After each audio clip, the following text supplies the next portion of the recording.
Hello everyone, सभी बच्चों का स्वागत है आज इस अमेजिंग से सेशन में। क्योंकि आज का जो सेशन मैं आपके सामने लेके आया हूं, ये कोई आम सेशन नहीं है, कोई आम क्लास नहीं है। ये वो क्लास है जो कहीं ना कहीं आपके करियर में आपको एक मुकाम आगे तक ले जा सकती है। अक्सर हम बात करते हैं यूपीपीएससी में हमारे मेन सब्जेक्ट की, हमारे जीएस पेपर 1 की बात करते हैं। सीसैट की बात उतने लेवल पे नहीं कोई करता कि सीसैट की स्ट्रेटजी क्या होगी, क्योंकि शायद ये क्वालिफाइंग है, और अगर क्वालिफाइंग है तो इसको हम बिल्कुल टेकन फॉर ग्रांटेड ले लेते हैं। आपने बड़ी प्यारी सी बात याद रखी होगी, सोची होगी, देखी भी होगी कि जब क्रिकेट का वर्ल्ड कप जो कि अभी आने वाला है T20 का, और इस वर्ल्ड कप में कुछ छोटी टीमें भी हैं जो पार्टिसिपेट कर रही हैं इस वर्ल्ड कप के लिए। लेकिन इसका मतलब ये नहीं है कि जो टॉप लेवल की टीमें हैं उनको हल्का ले लेंगे, क्योंकि अगर उनको हल्का वो ले लेती हैं तो इसका रिजल्ट आपने T20 वर्ल्ड कप से पहले जो हमारा 50 ओवर वर्ल्ड कप इंडिया में हुआ था, आपने देखा होगा कि बहुत बड़े बड़े उलटफेर हुए थे। यानी छोटी टीमों ने बहुत बड़ी बड़ी टीमों को भी हराया था। ये बात मैं क्यों कर रहा हूं आपके सामने इस आज के वीडियो में, आज के इस सेशन में, क्योंकि सीसैट भी बिल्कुल एक ऐसा सेगमेंट है जो कहीं ना कहीं बिल्कुल अंडरडॉग की तरह काम करता है। अंडरडॉग मतलब यहां पे यह है कि इसको शायद उतना इंपॉर्टेंस नहीं देते क्योंकि वो क्वालिफाइंग है। अब क्वालिफाइंग नेचर का है तो 33% तो हम गिरते पड़ते ला ही देंगे। लेकिन एक बहुत बड़ा प्रश्न आपका ये हो जाता है कि अगर आप सीसेट क्वालिफाई करते ही नहीं हैं तो फिर आप आगे के लिए अपने आप को प्रिपेयर कैसे कर पाते। अक्सर यूपीपीएससी की बात करें या फिर जो हमारे यूपीएससी की बात करें, इसमें मैंने पाया है कि जो स्टूडेंट्स होते हैं वो जनरली मेंस को बहुत ज्यादा फोकस करते हैं, जो कि बिल्कुल सही है। क्योंकि हमारे पास टाइम बहुत ज्यादा होता नहीं है तो हम मेंस को शुरू से ही लेके चलते हैं, और उसी के साथ साथ हमारा प्रीलिम्स भी रेडी हो जाता है। लेकिन जब बात सीसैट की आती है ना, तो गाड़ी थोड़ा अटक सी जाती है। मुझे बहुत अच्छे से याद है 2023, 2022, 2021 में बहुत सारे ऐसे बच्चे जो बिल्कुल एकदम कंफर्म थे कि इस बार उनका एग्जाम क्लियर हो जाएगा, वो सब के सब किसमें आपके फेल हो गए, सीसैट में। मतलब उनका सीसैट क्वालिफाई हुआ ही नहीं, क्योंकि शायद वो उन्होंने उस सीसैट के पेपर को किसके लिए छोड़ दिया था कि आराम से एग्जाम से एक महीने पहले इसको करेंगे और हम बना ले जाएंगे। लेकिन याद रखना, आज के टाइम पे कोई भी चीज टेकन फॉर ग्रांटेड नहीं हो सकती। व्हेन वी टॉक अबाउट क्या इस कंपटीशन भरे जमाने की बात कर लो, जहां पे हम यूपीपीएससी जैसे इंपॉर्टेंट एग्जाम को लेके चल रहे हैं। तो इस वीडियो में आपको मैं बताने वाला हूं आपको कैसे करना है कंप्लीट स्ट्रेटेजी के साथ इस सीसैट के जो अनसॉल्व्ड मिस्ट्री है उसको क्लियर। तो मेरा नाम है शांतनु राय और मैं आपको बताऊंगा कि सीसैट का ये जो पैटर्न है, इस पैटर्न को हम ब्रेक कैसे कर सकते हैं। एक प्रॉपर स्ट्रेटेजी बताऊंगा, और अगर आपने ये स्ट्रेटेजी देख ली, समझ ली, तो सीसैट आपका क्लियर होना तय है। तो चलिए शुरू करते हैं मेरे साथ। शुरू करूं उसके पहले एक बात हमेशा ध्यान रखना कि अपने आप को पॉजिटिव रखा करो, अपने आप को बहुत ज्यादा मोटिवेटेड रखा करो। आप अपने आप को उस बाज की तरह रखा करो, उस बाज पक्षी की तरह रखा करो जो जब बारिश आती है तो बाकी पक्षी इधर उधर छुपने के लिए भागते हैं, लेकिन जो बाज होता है वो अपनी रफ्तार उड़ान को और तेज करता है और वो बादलों के ऊपर ही चला जाता है ताकि वहां उसको बारिश का कोई असर न बने। तो आप खुद डिसाइड कर लो कि आप वो पक्षी बन के रहना चाहते हो या बाज बन के रहना चाहते हो। तो अपने आप को इतना मोटिवेटेड कर दो कि yes you can and you will. ठीक है, so without wasting any time इस सेशन में आपको मैं बताने वाला हूं कंप्लीट स्ट्रेटेजी, कंप्लीट रणनीति पूरी इस एक वीडियो में। ठीक है, शुरुआत से शुरू करते हैं। अब चूंकि 2024 है तो टारगेट भी 2024 ही होगा, और 2024 की बात करें तो जो हमारा सीसैट का प्रिपरेशन स्ट्रेटेजी है वो कैसे रहने वाला है। सेशन को बहुत अच्छे से देखिएगा। अगर अच्छा लगे तो सेशन को लाइक कीजिएगा और सेशन को शेयर जरूर करना, क्योंकि हो सकता है आपके इस एक शेयर से किसी की जिंदगी बदल जाए, और जिसको शायद हम बहुत टेकन फॉर ग्रांटेड लेते हैं वो टेकन फॉर ग्रांटेड ना हो। ठीक है, तो सबसे पहले हमारा पूरा का पूरा देख लेते हैं भाई टेबल ऑफ कंटेंट। आज के इस टेबल ऑफ कंटेंट में आपको मैं क्या देने वाला हूं। ठीक है, प्रॉपर हिंदी में समझाऊंगा, भले ही आपको पीछे चीजें इंग्लिश में देख रही होंगी। बहुत ज्यादा बॉदर मत करना, क्योंकि मैंने पाया है कि बहुत सारे बच्चे जो होते हैं वो इंग्लिश को देख के भागते हैं। सर हमारा इंग्लिश तो बैकग्राउंड ही नहीं रहा है। थोड़ी सी चीज यहाँ पे सजेशन दूंगा मैं आपको। सीसैट में हालांकि इंग्लिश कॉम्प्रिहेंशन आपको पेपर देना ही देना है, इंग्लिश का पेपर होगा ही होगा, भाग नहीं सकते बेटा। और एक ओवरऑल सजेशन आपको दे दूं मैं कि अगर आप मान लीजिए यहां से क्वालिफाई भी कर ले जाते हैं, आप एग्जाम क्लियर कर ले जाते हैं, लेकिन आप चूंकि इंग्लिश एक इंटरनेशनल भाषा है जो आपको मैंडेटरी है, आनी चाहिए, जिसका बहुत ज्यादा फायदा होता है आपकी ओवरऑल जो आप जॉब करते हैं, सर्विस करते हैं। समझ में आई बात? तो उसको बिल्कुल छोड़िएगा मत, ठीक है। बहुत सिंपल अंग्रेजी के साथ चलेंगे। तो इस पूरे सेशन में क्या है आज का मुद्दा, किस मुद्दे पे बात करनी है, शुरू करते हैं। सबसे पहले बात करेंगे जनरल डिस्कशन टिप्स और टिप्स पे, जो एक सामान्य डिस्कशन होगा सीसेट का, कैसे है क्या है उस पर हम बात करेंगे। उसके बाद हम बात करेंगे कि भाई टॉपिक वाइज वेटेज किस किस पेपर में या किस किस कंटेंट में कितना ज्यादा पढ़ना है, क्योंकि क्वालिफाइंग ही है। तो क्वालिफाई करने के लिए कितना स्मार्ट स्ट्रैटेजी अपना है। देखो क्या होता है कि दो तरह से काम होता है, एक होता है हार्ड वर्क, एक होता है स्मार्ट वर्क। लेकिन हमें किस पे काम करना है बच्चों? तो हमें करना है स्मार्ट वर्क, ठीक है। स्मार्ट वर्क कैसे करेंगे वो इस वीडियो में आपको बताऊंगा प्रॉपर उसमें, ठीक है। हमारी कंप्लीट स्ट्रेटजी क्या रहने वाली है, योजना क्या रहने वाली है, रणनीति क्या रहने वाली है, इस पे हम बात करेंगे। साथ ही साथ लास्ट में हम फाइनल सिलेक्शन कैसे ले लें। फाइनल सिलेक्शन का मतलब एक फाइनल राह जो हमको है वो कैसे कवरअप की जा सकती है यहाँ पे। तो पूरा सेशन जो है अलग अलग पार्ट में डिवाइड किया है मैंने, देखिएगा और जरूर एंजॉय कीजिएगा। चलिए शुरू से शुरू करते हैं। यहां पे सबसे पहले भाई सिलेबस की बात थोड़ा सा कर ले। तो देखो 33% का यहां मार्जिन दिया गया, कैंडिडेट मस्ट गेट एटलीस्ट 33%। भैया आपको 33% अंक लेके आने हैं।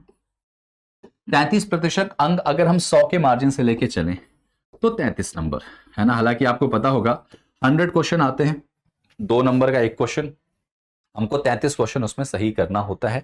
अब 33 क्वेश्चन सही करना तो पड़ेगा।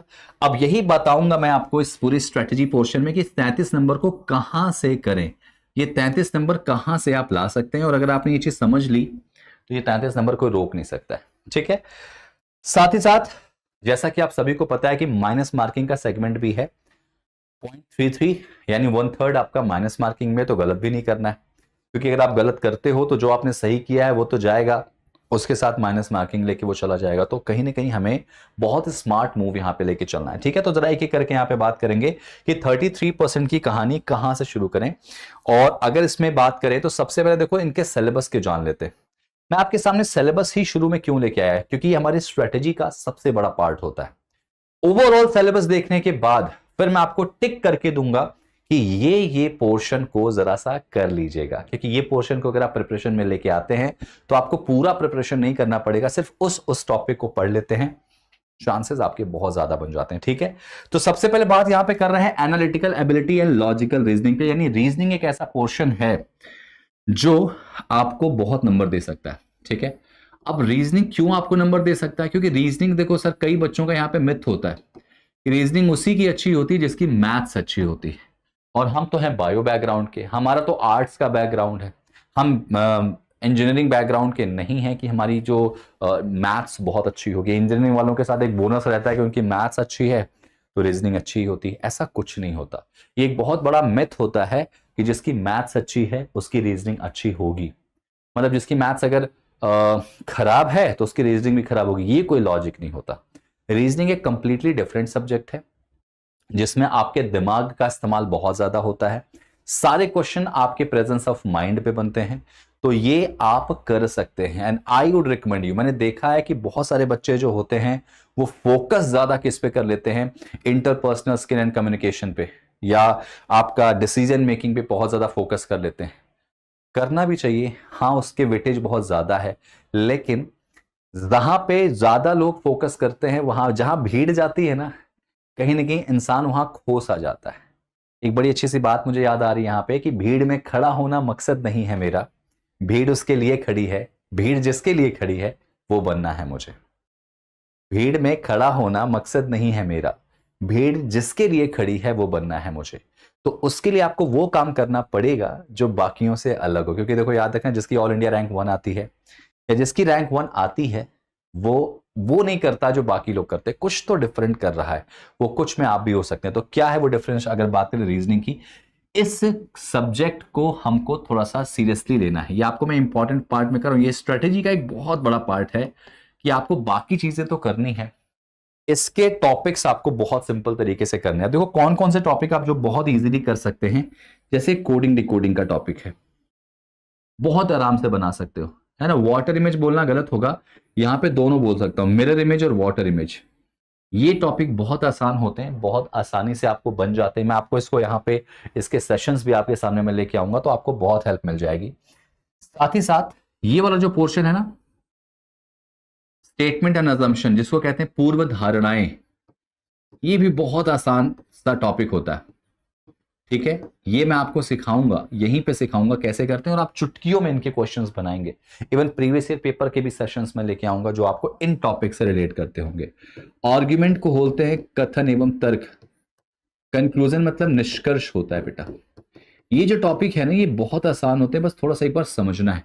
कोर्स ऑफ एक्शन का मतलब होता है कार्यवाहियां, ठीक है। थोड़ा सा इन टॉपिक पे सीरियसनेस आप दिखाएंगे ना, तो ये आपके बने बनाए नंबर हैं, ठीक है, बने बनाए नंबर हैं। इसके अलावा आप ध्यान से देखो तो ये एनालॉजी वाला पोर्शन काफी इंपॉर्टेंट होता है।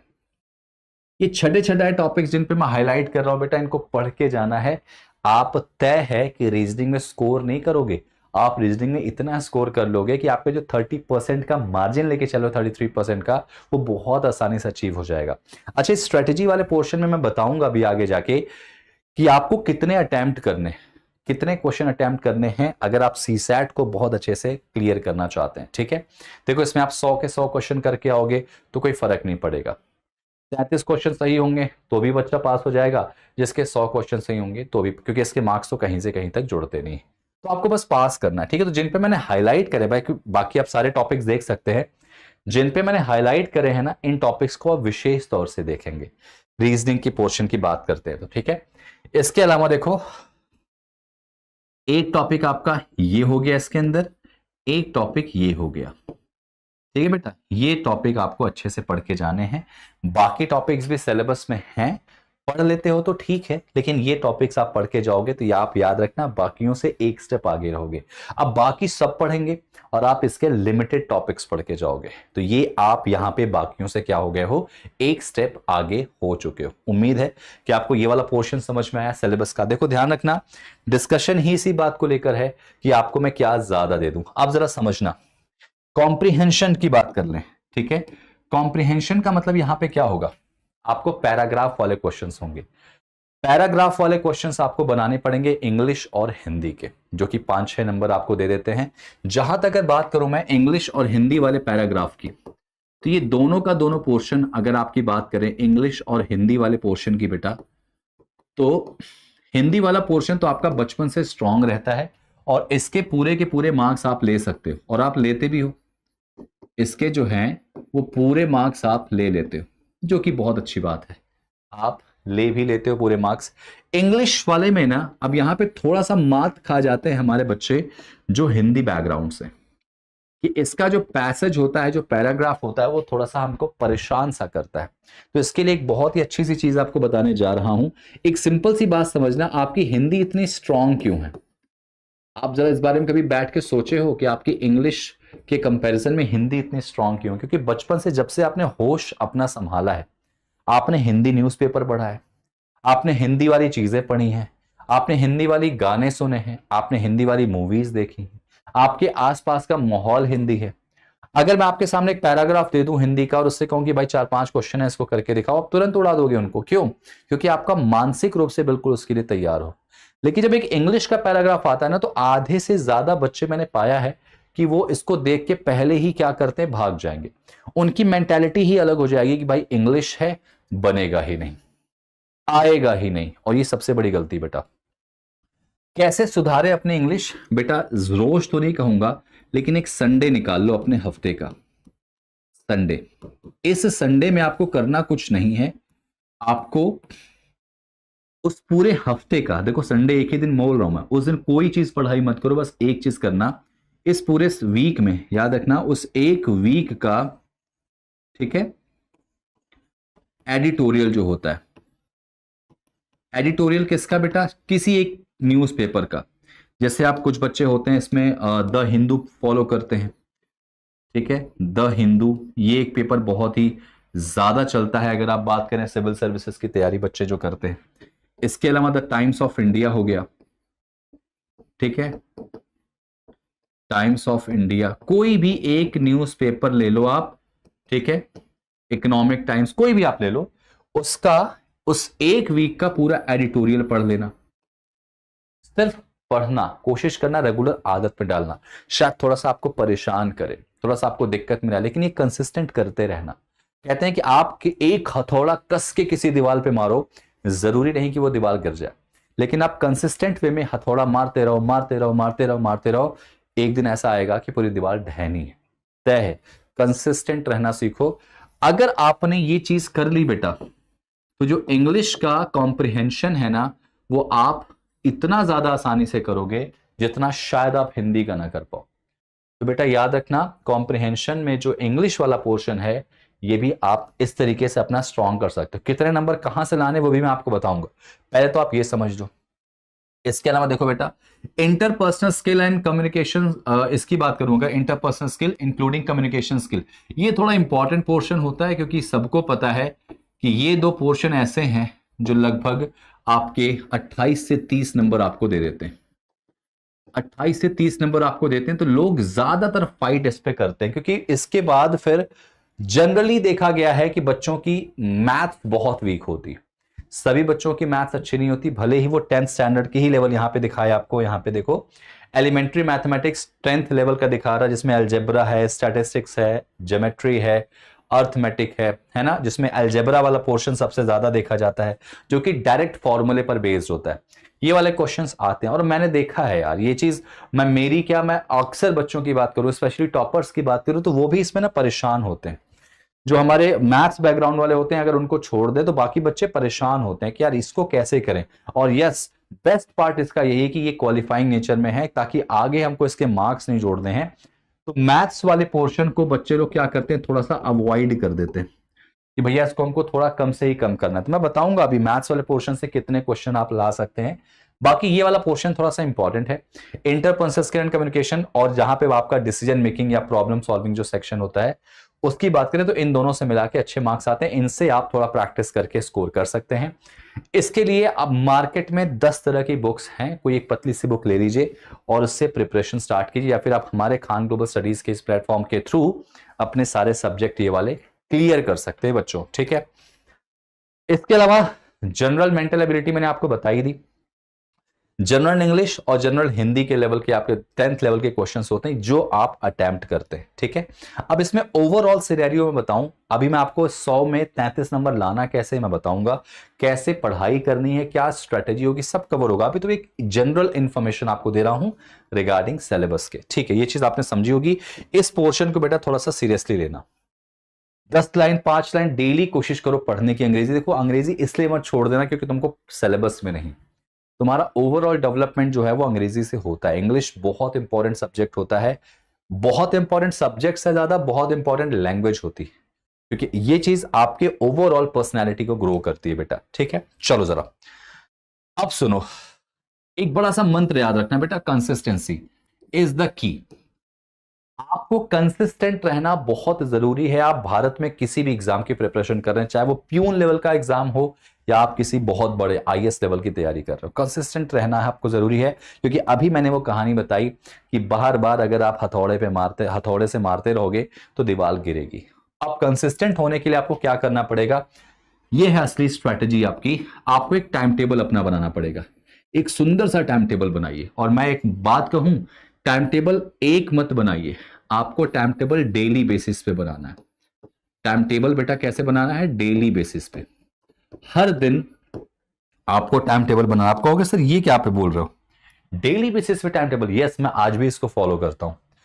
मतलब आज आप सुबह उठे, आप जब गेटअप करते हो, सुबह उठते हो, उठने के बाद से आप पूरे पूरे दिन का, अपने दिन को क्या करिए, बांट लीजिए कि भैया दिन में हमारे टोटल 1 2 3 4 और 5 स्लॉट में मैंने पूरे दिन को बांट लिया। इस 5 स्लॉट में 3 स्लॉट अपनी स्टडी को दीजिए, ठीक है, और 2 स्लॉट बाकी जो रेस्ट चीजें हैं, रेस्ट थिंग जो भी हैं उनको दीजिए। अब ये 3 स्लॉट आपको जो दिख रहा है स्टडी का, वो आपके ऊपर डिपेंड करेगा कि वो 2-2 घंटे का स्लॉट होगा, 3-3 घंटे का स्लॉट होगा, 1-1 घंटे का होगा, whatever it is, all up to you, आपके ऊपर डिपेंड करेगा।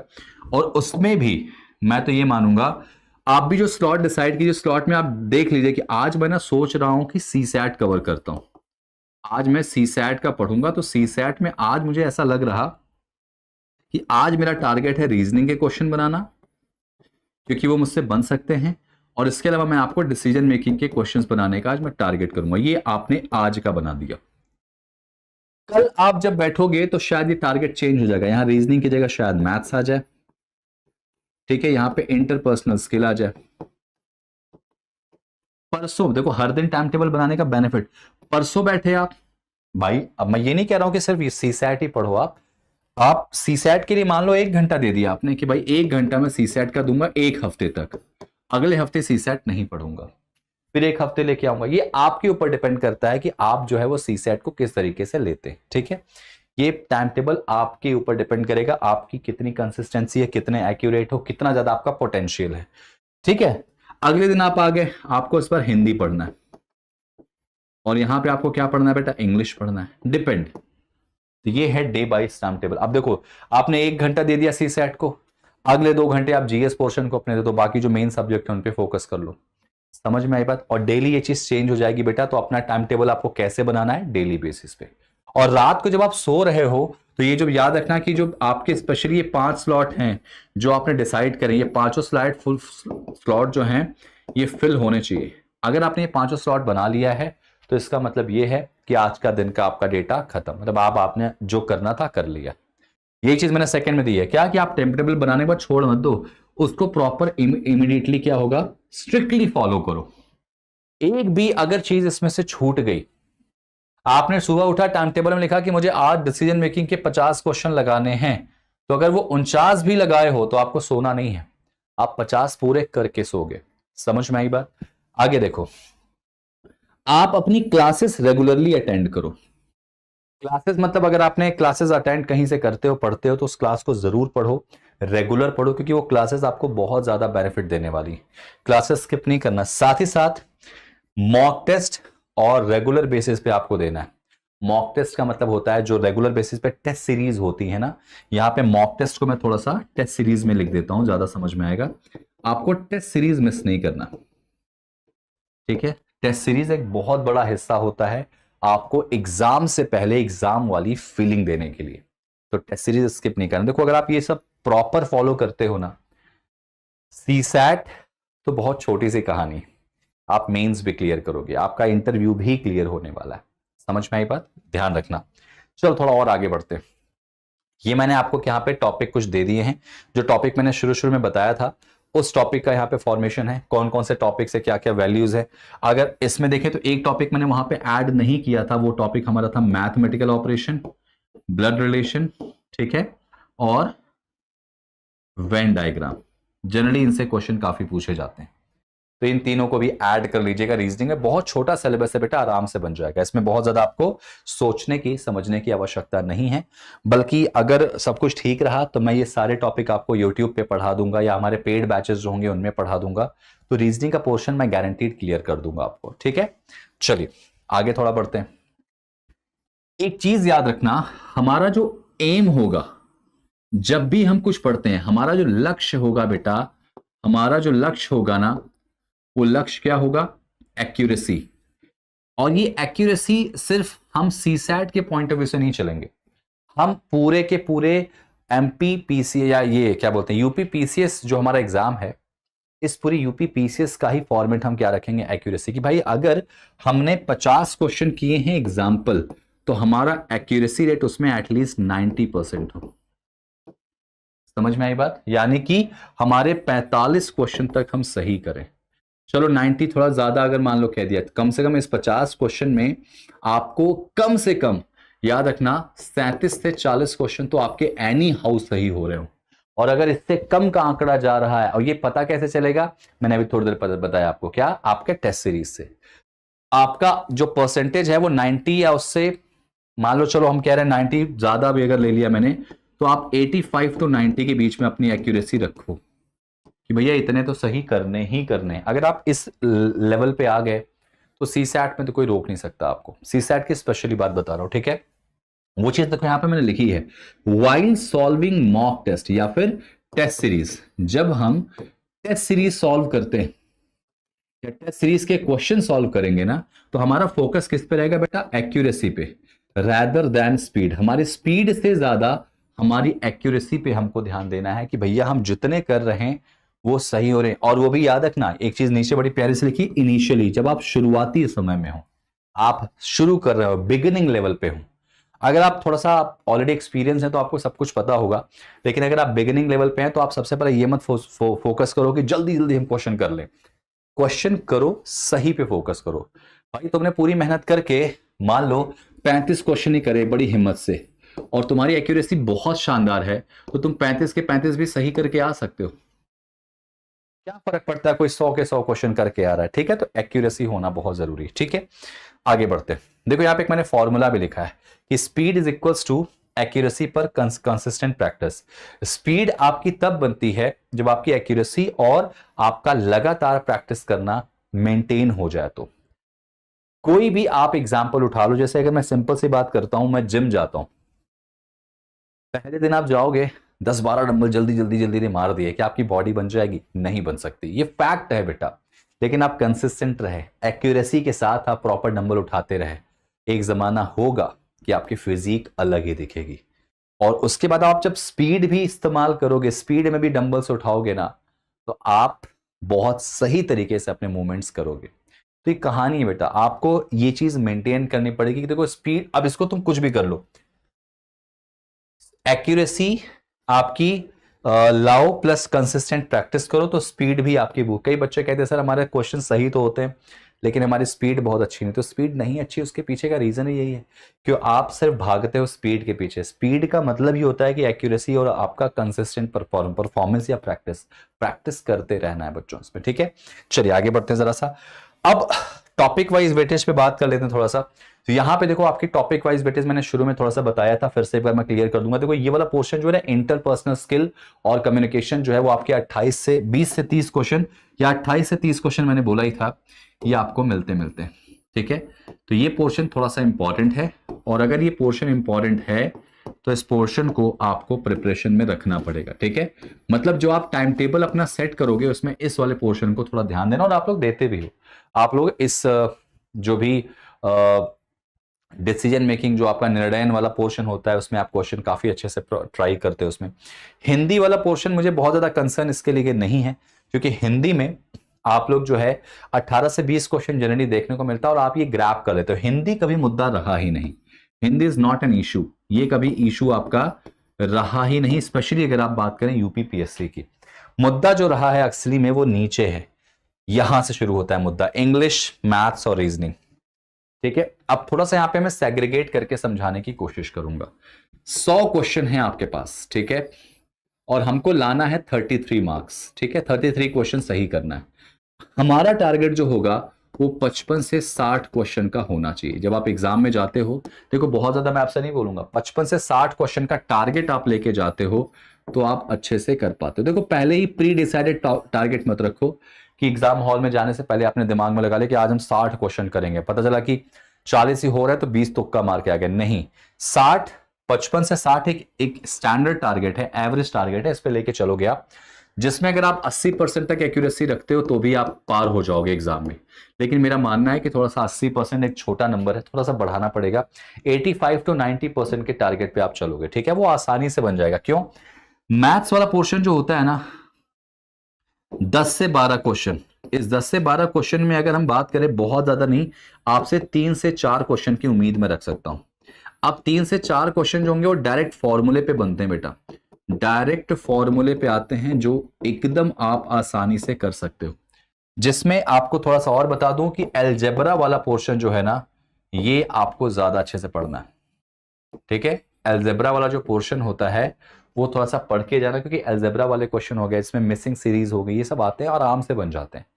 थोड़ा सा इसको पढ़ के आप जाएंगे, ऐसा नहीं कि मैथ्स को पूरा छोड़ के ही आना, ऐसा कुछ नहीं है, ठीक है। देखो इसमें एक अच्छी बात ये है कि ऐसा कोई नहीं कि मैथ्स बैकग्राउंड वाला उठाया पूरे क्वेश्चन कर दिए उसने, वो थोड़ा सा उसके लिए प्लस पॉइंट होता है। लेकिन आपके लिए प्लस पॉइंट ये है, आपके लिए प्लस पॉइंट ये है, और आपके लिए प्लस पॉइंट ये रीजनिंग वाला पोर्शन भी है, तो बन जाते हैं नंबर, ठीक है। इंग्लिश का पोर्शन मैंने आपको बता दिया कि 10 से 12 क्वेश्चन होते हैं। इंग्लिश में आप तकरीबन 6 से 8 क्वेश्चन तो सही कर सकते हो इंग्लिश में, अगर देखा जाए।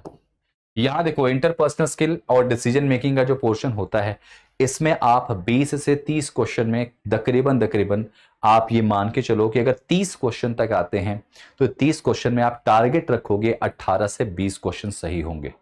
मतलब आपको सही, मतलब बना के आना है 18 से 20 क्वेश्चन बिल्कुल सही। और ध्यान रखना, नियम ये कहता है कि जो आपसे बनता है वही करोगे, जिसमें भी आपको थोड़ा सा भी डाउट लगे मैं ये तो कहता हूं कि उसको आप स्किप करो, ठीक है, क्योंकि स्मार्ट स्टडी वही होती है 100 क्वेश्चन करके 33 नंबर लाना, उससे फार बेटर है कि 40 क्वेश्चन करो और 33 नंबर ला दो। एक्यूरेसी, ठीक है। इंग्लिश आपको मैंने बताया कैसे इंप्रूव हो सकती है। रीजनिंग का पोर्शन मैंने आपको टॉपिक तक बता दिया, किस किस टॉपिक से ज्यादा क्वेश्चन आते हैं, वो टॉपिक अच्छे से पढ़ना है, क्योंकि रटा रटा कंसेप्ट है बेटा। और एक और बड़ी सुंदर सी बात बता दूं कि अगर आप ना अपने आप को और इंप्रूव करना चाहते हैं तो आपको बेटा 2012 या 2013 ले लो, 12 बहुत बड़ी बात है, 13 से लेकर 2023 ये 10 साल का पेपर जो होगा, लास्ट 10 ईयर का, इस पेपर को उठा लो और इसको सॉल्व कर डालो। सबसे बेस्ट चीज होती है बेटा, मॉक टेस्ट या टेस्ट सीरीज आप देते ही देते हो, ये आपको कर लेना 10 साल। अच्छा, इस 10 साल के पेपर को सॉल्व करने से आपको क्या क्या फायदा मिलने वाला है? पहला तो जो आपका इंटरपर्सनल स्किल है, ठीक है, जिसमें आपका कौशल संप्रेषण जिसको कहते हैं हम लोग, ठीक है, इंटरपर्सनल स्किल और डीएम मतलब डिसीजन मेकिंग, ये तो बेटा आपको इसके पूरे के पूरे आपका 10 साल का इसको कर डालो, आपके 28-30 नंबर तो वैसे ही आप आ जाएंगे। ये एक इंपॉर्टेंट फैक्टर है। इसके अलावा आप यहां से इंग्लिश और हिंदी के गद्यांश जो होते हैं इनको उठाओ और उड़ा दो।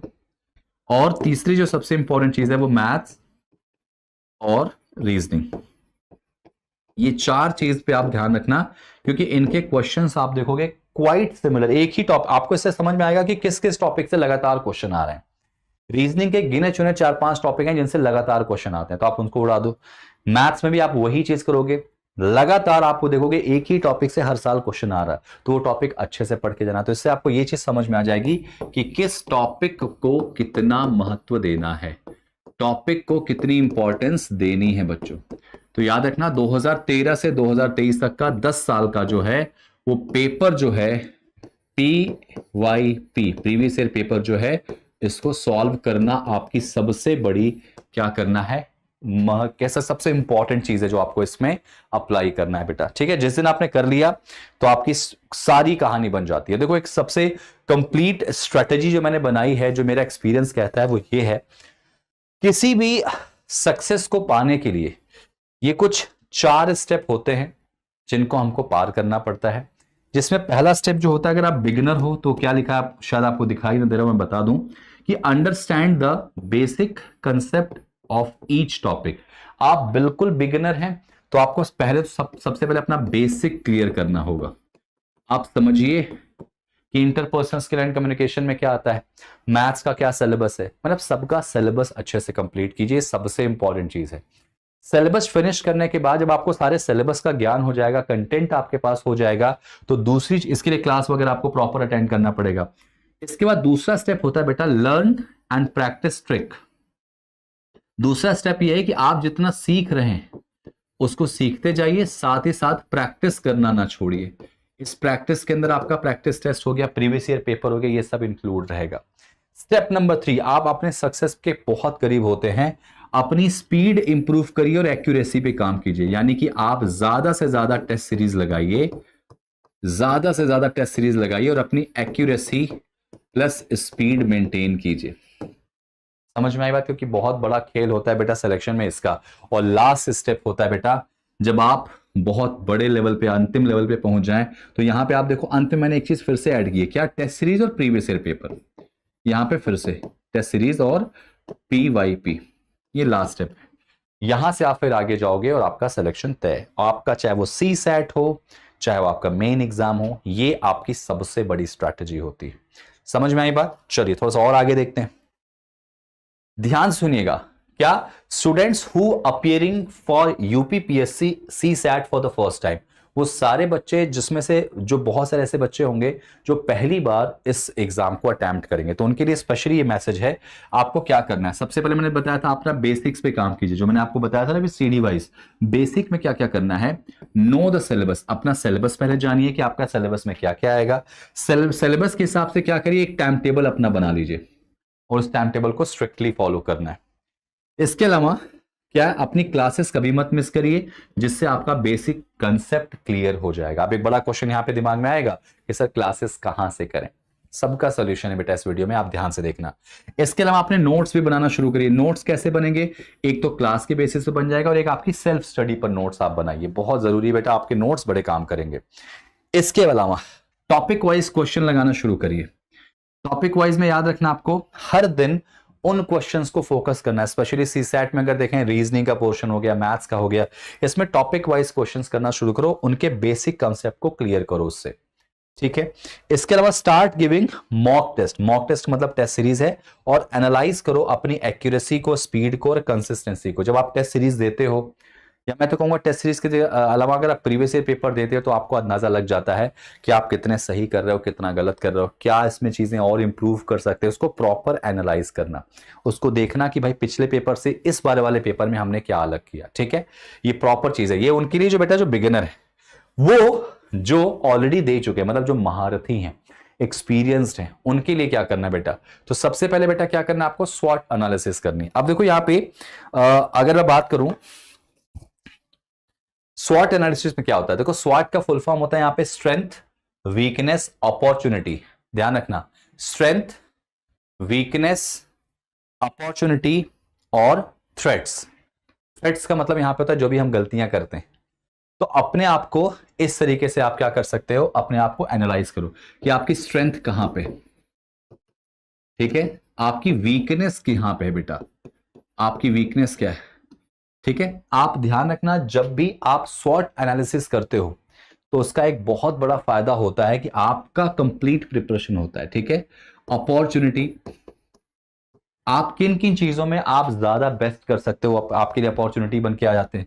और लास्ट में थ्रेट्स, अपनी गलतियों से आप कितना ज्यादा सीखते हो।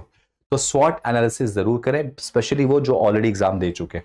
ओवर कॉन्फिडेंट में एग्जाम मत देने जाना, क्योंकि पिछली बार तुमने बहुत अच्छा किया था, पिछली बार तुम्हारा निकल भी गया था, मेंस में रह गए थे, तो इस बार तुम निकाल ही लोगे, ऐसे मत जाना बेटा। हर साल एक नई कहानी बन के आती बेटा, ठीक है। Too much ego will kill your talent, बड़ी प्यारी सी बात है, ध्यान रखना।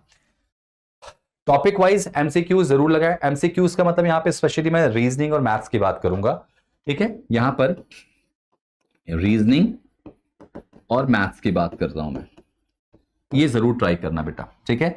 सॉल्व प्रीवियस ईयर पेपर और टेस्ट सीरीज आपको लगाना है। मॉक टेस्ट का मतलब यहां पे टेस्ट सीरीज है, ये चीज आपको करनी, आपके लिए बस इतना ही है। अगर आप ये चीज फॉलो कर लेते हैं तो आपके लिए सीसैट एक बहुत ही छोटी कड़ी हो जाती बेटा। तो ये चीज आपको बिल्कुल ध्यान रखना है। आई होप कि आपको ये कहानी समझ में आई होगी, आई होप ये स्ट्रेटेजी समझ में आई होगी। अगर आप इस स्ट्रेटेजी के थ्रू आगे बढ़ते हैं तो आपको बहुत बेनिफिट मिलेगा। अब एक बड़ा क्वेश्चन अराइज होता है कि सर, जो आपने कहा कि हम बिगिनर हैं और हम कहां से प्रिपरेशन करें, अपनी तैयारी कहां से करें पूरे यूपीपीएससी की। तो हाँ ना, मैं बता रहा हूं ना आपके सामने, ये देखो खान ग्लोबल स्टडीज का जो हमारा ये सेगमेंट है, स्पेशली आपको यूपीपीएससी का कंप्लीट, यूपीपीसीएस का जो कंप्लीट बैच होगा, जिसमें प्रीलिम्स और मेंस हम दोनों करवाएंगे। अब जरा सोचो, ये बैच हमारा 2024-25 फाउंडेशन स्टार्ट हो रहा, हिंदी माध्यम का बैच है, हिंदी माध्यम के बच्चों के लिए टारगेट किया गया है। और ये बिल्कुल 4500 में ये बैच आपका लॉन्च हो चुका है, या लॉन्च होगा। तो आप इसको बिल्कुल जाके अपना रजिस्ट्रेशन कराइए। रजिस्ट्रेशन कराने के साथ साथ आप खान सर और उनकी टीम के द्वारा इस एग्जाम को क्लियर कीजिए, क्योंकि बड़े एक्सपीरियंस लोग हैं सर। और याद रखो, आप शायद ही सोच के सरप्राइज होगे, 4500 में यूपीपीसीएस पूरा हो जाएगा। इतनी कम फीस में इतना बड़ा पैकेज आपको शायद ही मिले। अब देखो इस बैच में आपको बेनिफिट्स क्या क्या देने वाले हैं। एडमिशंस ओपन है बेटा, मतलब रजिस्ट्रेशन चल रहा है, तो आप जाके एडमिशन ले सकते हैं अपना। साथ ही साथ हम आपको यहाँ पे टेस्ट सीरीज भी देते हैं बेटा, ध्यान से सुनना। और ये जिस टेस्ट सीरीज का इस अभी तक के सेशन में मैंने टेस्ट सीरीज का जिक्र किया, तो भाई साहब ये टेस्ट सीरीज आपको यहां मिलने वाली है। ऑनलाइन होगी, बाइलिंगुअल, यानी दोनों भाषाओं में, यानी आप किसी भी मीडियम से हैं आराम से इस टेस्ट सीरीज को दे सकते हैं। अच्छा, क्या की फीचर्स होंगे भाई इसमें? ये जो टेस्ट सीरीज हम आपके लिए देने वाले हैं, इसमें याद रखना कि जो बिल्कुल लेटेस्ट एग्जाम पैटर्न है ना, इस पर ये टेस्ट सीरीज बेस्ड है। ऐसा नहीं कि अपने मन से कुछ पुराना दे दिया हमने। फुल लेंथ मॉक टेस्ट आपको मिलेंगे, मतलब जो पूरा पूरा पेपर होता है वो आपको मिल जाएगा इसके अंदर। आपको याद रखना, इसके अलावा करंट अफेयर्स के अलग से टेस्ट भी हम कराएंगे, ताकि जो जीएस पेपर 1 आपका पोर्शन है और आगे भी जो आपके पेपर होंगे उनका बेनिफिट मिलेगा, और आपको प्रॉपर एक्सपर्ट्स की इवेल्युएशन मिलेगी। भाई साहब आपके सामने एक्सपर्ट के द्वारा उनको प्रॉपर इवेल्युएट किया जाएगा। तो ये सब चीजें आपको मिलने वाली बेटा।